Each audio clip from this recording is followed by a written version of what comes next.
ہم ایک موضوع لے سکتے ہیں. پاور آف گاڈ کے بارے میں ہمارے الفاظ کم پڑ جاتے ہیں. خداوند کی پاور جو ہے وہ بہت بڑی ہے. ہم انسان ہیں, ہم انسان خداوند کی پاور کو نہیں یاد کر سکتے. ہم صرف بات کر سکتے ہیں. ہم چھوٹی چھوٹی باتیں لے کر ان میں خداوند کی پاور کو دیکھتے ہیں اور ان باتوں سے ہمیں برکت ملتی ہے. یہ پاور آف گاڈ ہے. 3 شخص ہیں, ان کو آگ کی جھیل میں پھینکنے کے لیے لے گئے ہیں, لیکن وہاں پر ان کے بال بھی نہیں چلتے, وہ محفوظ رہتے ہیں. یہ پاور آف گاڈ ہے کہ خدا اپنے لوگوں کو بچاتا ہے, آگ کی بھٹی میں بچاتا ہے. خداوند ان کی حفاظت کرتا ہے. دیکھیں خداوند جو ہے یہ بہت عظیم ہے. خداوند کی قدرت بہت عظیم ہے. دیکھیں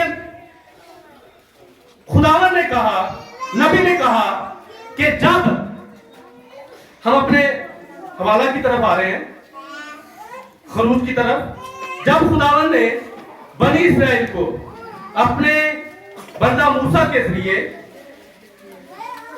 مصر میں سے نکالا, تو نبی نے کہا ہے کہ مصر جو ہے یہ وہ جگہ ہے جہاں پر فردوس ہوا, عدن ہوا کرتا تھا. مصر میں عدن تھا, تو عدن میں شیطان بھی ہے. تو نبی نے کہا کہ جب خدا نے عمران کی دعا کو سنا تو اس سے کہا کہ میں تجھے ایک لڑکا دوں گا جو میری قوم کو غلامی سے نکالے گا. تو خدا نے یہ عمران کی دعا کا جواب دیا. جب خدا نے عمران کی دعا کا جواب دیا, جب عمران دعا کر رہا تھا تو شیطان کو پتا تھا کہ عمران دعا کر رہا ہے اور وہ کیا مانگ رہا ہے. تو جب خدا نے دعا کا جواب دیا تو شیطان کو پتا تھا کہ خدا نے جواب دیا ہے. تو جب جواب دیا خدا نے تو وقت آتا ہے کہ موسیٰ پیدا ہونے والا ہے, اور اسی دوران شیطان اپنے مقصد کو پورا کرنے کے لیے قانون پاس کرتا ہے. وہ قانون وقت کے بادشاہ فرعون کے ذریعے ایک قانون لاگو کرتا ہے کہ اسرائیل کے جو لڑکے ہیں, اسرائیلی عورتوں کے جو لڑکے ہیں جن کو وہ پیدا کریں گے, ان کو مار دیا جائے, لڑکیوں کو چھوڑ دیا جائے. تو یہ قانون پاس ہو گیا, اور جب قانون پاس ہو گیا تو موسیٰ کو خدا نے محفوظ رکھا. ہم یہ نہیں کہہ سکتے کہ کسی انسان نے موسیٰ کی حفاظت کی ہے. موسیٰ کی حفاظت خدا نے کی ہے. جب خدا نے موسیٰ کی حفاظت کی, آسمان ٹل سکتا ہے, زمین ٹل سکتی ہے, لیکن خدا کے منہ کی باتیں ہرگز نہیں ٹلتی. خداوند نے کہا ہے کہ میں ایک لڑکا دوں گا اور وہ میری قوم کو, میرے لوگوں کو غلامی سے نکالے گا. تو یہ کلام کبھی ٹلے گا نہیں. اس کلام کو پورا کرنے کے لیے خدا کو جو کرنا پڑے گا وہ کرے گا. اور خدا جانتا ہے کہ جب میں نے یہ کام کرنا ہے تو دشمن ہے وہ بھی کام کرے گا. خدا جانتا ہے. اور خدا نے جب اپنے کلام کی حفاظت کی تو اس کلام کو بہت سارے طریقوں سے, کبھی چھپا کر, کبھی جھیل کے اندر اس کی حفاظت کی ہے. نبی نے کہا کہ جو شیطان ہے اس کی جو پاور ہے وہ پانی تک تھی, جھیل تک اس کی پاور تھی. شیطان کی پاور جھیل تک تھی. تو نبی نے کہا کہ شیطان جو ہے وہ نیل ندی کے اندر بچوں کو مروا کر پھنکواتا تھا, اور وہاں پر اس نے جو مگرمچھ تھے ان کو رکھا ہوا تھا کہ تاکہ وہ اس کو کھا لے. جب موسیٰ کو نیل ندی کے لیے وہاں پر پھینکنے کے لیے لے کر جایا جا رہا ہے تو یہاں پر نبی نے کہا کہ یہاں پر خدا نے ان سارے مگرمچھوں کے منہ بند کر دیے. شیطان کی پاور کو خدا نے وہاں پر سارا ختم کر دیا اور خدا نے وہاں پر اپنی پاور کو دکھایا. نبی نے کہا کہ موسیٰ جو ایک عبرانی ہے, جو اسرائیلی ہے, جس کو فرعون مروانا چاہتا تھا, اب خدا موسیٰ کو اسی فرعون کے گھر میں لے کر چلا گیا ہے. اور خدا نے ایک ایسے دشمن کو جو نہتا ہے, جو بول نہیں سکتا, جو مانگ نہیں سکتا, وہ ایک تلوار کیا اٹھا سکتا ہے, وہ چل نہیں سکتا، وہ بھاگ نہیں سکتا، وہ 3 ماہ کا لڑکا ہے جس کے لیے شیطان نے آڈر جاری کروایا تھا کہ سب یہ جو بچے ہیں اسرائیلی ان کو مار دیا جائے. تو یہ بھی تو اسرائیلی ہے، یہ بھی تو یہودی ہے، لیکن دشمن جو ہے اس کے سامنے ہے. ایک ایسا دشمن جو پاورفل ہے، جس کے پاس اختیار ہے، جس نے خود آرڈر کیا کہ سب اسرائیلی لڑکوں کو جو پیدا ہو رہے ہیں مار دیا جائے. اب وہی اسرائیلی لڑکا وہ اس دشمن کے سامنے ہے. اب وہ پاورفل دشمن کتنا بے بس ہے، خداوند نے اس کو کتنا بے بس کر دیا کہ ایک 3 ماہ کے بچے کو مار نہیں پا رہا.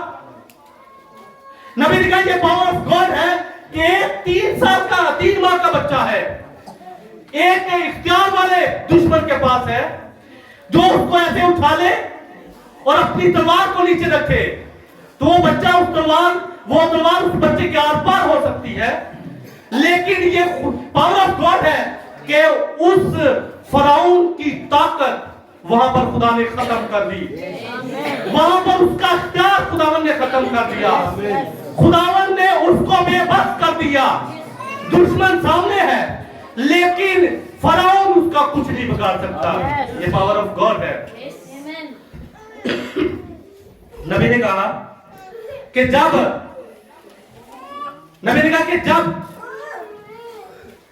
اگر کوئی بیمار ہے، جب کوئی بیمار ہو تو خدا میڈیسن کے ذریعے اس کو شفا نہ دے، دعائیں بہت کی جائے، دعا کا جواب نہ دیا جائے. تو اگر اچانک آپ کا درد جاتا رہے تو آپ کو کیسا فیل ہوگا؟ نبی نے کہا کہ خدا پہلے ہونے دیتا ہے کہ اس کے جو بچے ہیں وہ مصیبت میں پڑ جائیں.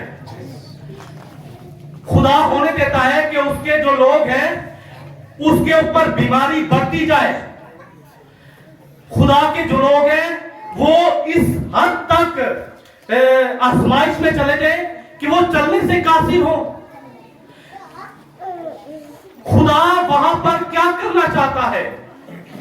نبی نے کہا کہ خدا وہاں پر اپنی محبت کو ظاہر کرنا چاہتا ہے. نبی نے کہا کہ یہ خدا اپنی محبت کو تب ظاہر کرے گا جب ہر طرف سے آپ کو انکار ہو جائے گا، جب ہر ڈاکٹر آپ کا علاج کرنے سے انکار کر دے گا، جب ہر طرح کی دعا کا جواب آپ کو ملنا بند ہو جائے گا. لیکن آپ کے اندر ایک ایسی پاور ہوگی جو آپ کو نہیں چھوڑے گی، اور اس پاور سے آپ خدا کی پاور کو حاصل کرو گے. وہ ایمان کی پاور ہے. جب آپ بیمار ہو، بے بس ہو، آپ ڈاکٹر سے میڈیسن لیتے ہو، انجیکشن کام کرنا بند کر دے، لیکن وہاں پر خدا اپنی محبت کو ظاہر کرے گا. خداوند جب آپ کی محبت کو ظاہر کرے گا، اپنی محبت کو ظاہر کرے تو وہاں پر ایک دم سے آپ کا درد جاتا رہے گا، آپ کی تکلیف ختم ہو جائے گی. اور یہ سب کچھ ہم اپنے ایمان کی پاور سے حاصل کر سکتے ہیں. اگر ہمارے اندر ایمان کی پاور نہیں ہے تو پھر ہم خدا کی پاور کو نہیں دے سکتے. نبی نے کہا کہ جب موسیٰ اسرائیل کو ملک کنعان کی طرف لے کر مصر سے روانہ ہوا تو نبی نے کہا کہ جب وہ سمندر پر آئے، بحر قلزم پر آئے، تو موسیٰ اپنی مرضی سے لے کر نہیں آیا اس راستہ سے. وہ خدا کا راستہ تھا جس راستہ پر خدا ان کو چلا کر اس جگہ پر لایا. نبی نے کہا کہ خدا نے ہونے دیا کہ پیچھے فرعون ان کے لیے موت بن کر آئے اور آگے سمندر ان کے لیے موت ہو. اور پیچھے موت ہے، آگے موت ہے، اور لوگ پریشان ہو گئے ہیں. پریشانی بڑھتی جا رہی ہے، موت قریب آ رہی ہے، اور ادھر سمندر ہے، وہ اس کے کنارے پر کھڑے ہیں، ان کے لیے بھاگنے کی کوئی جگہ نہیں ہے. نبی نے کہا کہ وہ بہت مشکل میں ہے. انہوں نے خدا سے بھی دعا کی اور نبی پر، وقت کے نبی پر بھی بڑبڑانا شروع کیا. جب وہ بڑبڑا رہے ہیں تو وہ بہت پریشان ہے اور وہ موت کو محسوس کر رہے ہیں. وہ تیار ہے مرنے کے لیے. اب وہ بھاگ سکتے نہیں. فرعون موت بن کر ان کے پاؤں کی طرف آ رہا ہے. اب وہ تیار ہے مرنے کے لیے. لیکن نبی نے کہا کہ یہ یہاں پر خدا اپنی محبت کو ظاہر کرتا ہے کہ موت ان کے سر پر منڈرا رہی ہے, بھاگنے کا راستہ ان کے پاس نہیں ہے. اور خدا نے ہونے دیا کہ وہ اس پریشانی میں مبتلا ہو. خدا نے ہونے دیا کہ ان کے دل گھبرانا شروع کر دے. خدا نے ہونے دیا کہ ان کی گھبراہٹ یا وہ حد سے بڑھ جائے. خدا نے ہونے دیا کہ وہ بڑبڑانا شروع کر دے. وہ بہت پریشان ہے. لیکن یہ پاور آف گاڈ ہے کہ خدا نے اس پہلے کلزم کو 2 حصوں میں تقسیم کیا. نبی نے کہا کہ اس سے پہلے کہ وہ لوگ سمندر کے اندر قدم رکھے, نبی نے کہا کہ ان کے پاؤں رکھنے سے پہلے, پہلے کلزم 2 حصوں میں تقسیم ہونے سے پہلے خدا نے ان سب لوگوں کے پاؤں کے نشان اس زمین پر لگا دیے تھے جہاں پر انہوں نے چل کر جانا تھا. یہ نبی نے کہا ہے. یہ پاور آف گاڈ ہے. نبی نے کہا کہ یہ خدا کی محبت ہے کہ خدا نے ان کے اوپر خوف طاری ہونے دیا اور وہاں پر پہلے کلزم کو 2 حصوں میں تقسیم کر کے اپنی محبت کو, اپنی پاور کو ظاہر کیا ہے. تو ہم نبی نے کہا کہ اس سے پہلے کہ موسیٰ کی ماں اس کو جھیل کے اندر چھوڑ کر آئے, نیل ندی کے اندر چھوڑ کے آئے, تو نبی نے کہا کہ وہ پہلے سے تیار تھی.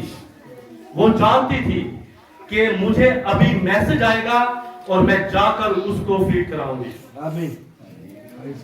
اس کے اندر ایمان تھا. وہ جانتی تھی کہ میں اپنے بیٹے کو جا کر فیڈ کراؤں گی. وہ انتظار کر رہی تھی کہ ابھی آئے, ابھی آئے, ابھی آئے, ابھی آتا ہے میسج. یہ ایمان ہے. ایمان کی پاور سے ہم خدا کی پاور کو دیکھ سکتے ہیں. اگر ہمارے اندر ایمان کی پاور نہیں ہے تو پھر ہم خدا کی پاور کو نہیں دیکھ سکتے. دیکھیں, دیکھنا ایمان کی پاور, اگر ہمارے اندر ایمان ہے تو خدا کی پاور کو ہم اپنے اندر کھینچ لیتے ہیں, تو ہم خدا کی زندگی کو اپنے اندر کھینچتے ہیں. ایوب کے اندر ایمان کی پاور تھی, اس کو سب چھوڑ گئے لیکن اس نے خدا کو نہیں چھوڑا. ایوب کو کیڑے پڑ گئے, ایوب بیٹھا رہا, خدا کو چھوڑا نہیں, خدا کا انکار نہیں کیا, خدا سے وفادار رہا. لیکن یہ ایمان تھا اس کا. ایمان کی پاور سے وہ پھر بحال ہوا ہے, خدا نے اس کو پھر سے بحال کیا. یعقوب کو دیکھیں, ایمان کی پاور سے اس نے خدا کو اپنی سونگ کے اندر کھینچ لیا. یہ ایمان کی پاور ہے. ایمان کی پاور کے بغیر ہم کچھ بھی نہیں ہیں. اگر ہمارے اندر ایمان نہیں ہے تو پھر ہم کچھ بھی نہیں.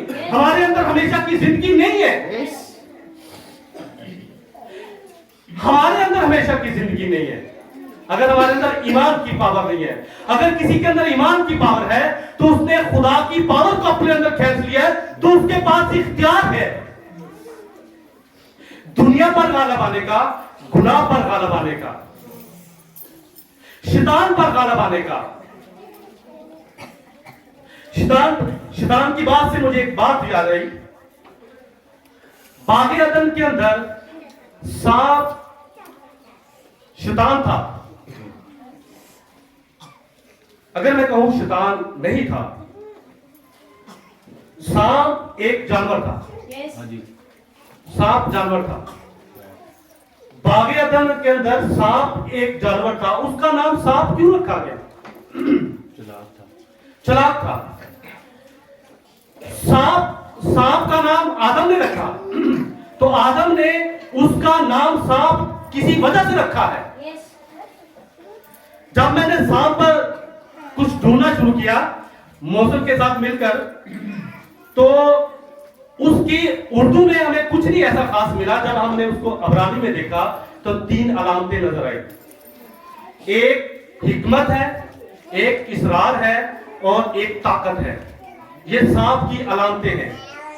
اور جب ان علامتوں کو ہم نے دیکھا تو پھر میں نے اصرار پر ہم نے کافی دیکھتے رہے کہ اصرار کیا ہے. بار بار کسی کو کسی بات پر اکسانا یا اس کو ایگری کرنا, مائل کرنا. لیکن جب میں نے عبرانی میں اس کو سرچ کیا تو اس کا مطلب تھا رازدار. تو پھر مجھے سمجھ لگی کہ جو شیطان جو ہے اس کو کوئی ایسی شخصیت چاہیے تھی جس کے اندر ہو کر وہ اپنے مقصد کو پورا کر سکے. شیطان کا جو مقصد تھا وہ کسی ایسی شخصیت کے اندر پورا نہیں ہو سکتا تھا جو رازدار نہ ہو, چلاک نہ ہو اور طاقت والا نہ ہو. اتنے جانور ہیں. شیطان نے سانپ کا انتخاب کیوں کیا؟ شیطان نے سانپ کا انتخاب اس لیے کیا کیونکہ وہ رازدار تھا. وہ شیطان کا راز اپنے اندر سما سکتا تھا, رکھ سکتا تھا, اس کو فاش نہیں کر سکتا تھا. وہ ایک کہہ سکتے کہ رازدار تھا. وہ شیطان کے سارے منصوبوں کو اپنے اندر چھپا کر رکھ سکتا تھا, وہ کسی کو بتا نہیں سکتا تھا. شیطان نے سانپ کا انتخاب کس لیے کیا؟ کیونکہ وہ اپنے اندر راز کو محفوظ رکھ سکتا تھا. شیطان کی رفاقت ہوا کرتی تھی, آدم سے ہوا کرتی تھی, خدا سے ہوا کرتی تھی. وہ باغ عدن کے اندر رہتا تھا. وہ باغ عدن کے بھائی تو نہیں تھا, وہ سب ملا کرتے تھے. لیکن کیا سانپ کو پتا نہیں کہ خدا نے منع کیا ہے درخت کا پھل کھانے کا جو نیک و بد کی پہچان کا درخت ہے؟ سانپ کو پتا نہیں تھا. سانپ بول سکتا تھا, جانور باتیں کیا کرتے تھے, ایک دوسرے کی سمجھتے تھے. خدا کی آواز, خدا کی بات کو, خدا کے الفاظوں کو وہ سانپ جانتا تھا کہ وہ خدا نے کس زبان میں کہا, اس زبان میں وہ جانتا تھا. الفاظ کیا تھے؟ تو نے نہیں کھانا. تو سانپ کو پتہ نہیں تھا کہ خدا نے کہا کہ نہیں کھانا. سانپ جانتا تھا. لیکن شیطان کو سانپ کے اندر جو خصوصیات تھی, شیطان کو وہ چاہیے تھی. سانپ تو چھپایا ہے چل سکتا ہے, لیکن شیطان ایسے چھپائے کو چاہتا تھا, ایسی شخصیت کو چاہتا تھا جو اس کے راز کو اپنے اندر چھپا کر رکھے, کسی کو بتائے نہ. جب میں نے رازدار کو دیکھا کہ رازدار, اسرار کا مطلب رازدار ہے, تو میں نے پھر سوچا کہ اس نے کس کا راز اپنے اندر چھپا کر رکھا؟ کیا ہوا کا کہ شیطان کا؟ شیطان کا راز سانپ نے اپنے اندر چھپا کر رکھا تھا. وہ اپنے پاسورڈ کو بتا سکتا تھا. اس وقت ان کا پاسورڈ خدا تھا. وہ ساری خدا کی کلیسیا تھی. وہ بتا سکتا تھا کہ وہ خداوند کا انتظار کر سکتا تھا. وہ خدا کے آنے کا انتظار کہہ سکتا تھا. آدم کے پاس جاتا, کہتا کہ میری حالت بدل گئی ہے, میری سوچ بدل گئی ہے, میری اندر کی جو ایسی باتیں جو میرے اندر آپ آ رہی پہلے میرے اندر کبھی نہیں آئی. میرا گناہ کرنے کو دل چاہتا ہے, میرا خدا کے کلام کو رد کرنے کو دل چاہتا ہے. میں ایسا نہیں تھا. میں تو خدا کا انتظار کرتا تھا کہ کب وہ آئے اور میں اس کی سنوں. اس نے ایسا نہیں کیا. اس نے ہوا کا انتظار کیا کہ وہ آئے اور میں اپنی چلاکی سے اس مقصد کو, اس راز کو, اس گیان کو جو میرے اندر رکھا ہوا ہے, میں اس کے اندر منتقل کر دوں. جب ہوا اس کے پاس آتی ہے تو ہوا سے وہ کہتا ہوگا, ہوا سے پوچھا کیا خدا نے سارے درختوں کا پھل کھانے سے منع کیا؟ شیطان جانتا تھا کہ منع تو سب درختوں کا کیا ہے, لیکن ایک درخت وہ ہے نیک و بد کی پہچان کا درخت جس سے منع کرنے کے لیے خدا نے کہا ہے. شیطان جانتا تھا, سانپ جانتا تھا, لیکن سانپ نے کیا کیا؟ سانپ نے اس سے کہا کہ دیکھ, خدا نے, اس نے کہا کہ نہیں سب کا نہیں منع کیا, ایک کا منع کیا. اس نے کہا کہ نہیں, دیکھ اس سے پہلے کہ تو اس کلیسیا میں آتی, اس سے پہلے کہ آدم اس کلیسیا میں آتا, ہم تم سے پہلے اس کلیسیا میں ہیں. میں تم سے پہلے ہوں. خدا نے مجھے تم سے پہلے بنایا ہے.